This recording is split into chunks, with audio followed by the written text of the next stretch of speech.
Hello friends, welcome to Maya art. நாம் இன்றைக்கி என்ன பார்க்க போகிறோன்னா, சத்தான சுவையான கருப்பு உளுந்தங்களி ரெசிபி தான் பார்க்க போகிறோம். தேவையான பொருள் எல்லாமே நான் டிஸ்கிரிப்ஷனில் ஆட் பண்ணியிருக்கேன், போய் செக் பண்ணி பார்த்துக்கோங்க. ஒரு பவுலில் மாவை எடுத்து 2வது சுகர் ஆட் பண்ணி அதை ஒரு பாத்திரத்தில் கொதிக்க வச்சு தனியாக எடுத்து வச்சுக்கிறேன்.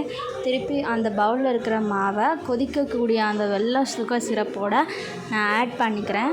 ஆட் பண்ணி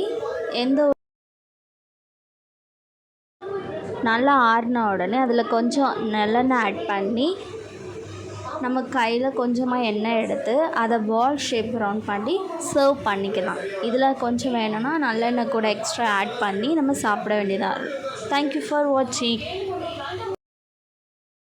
நீங்களும் ட்ரை பண்ணி பாருங்கள் ஃப்ரெண்ட்ஸ்.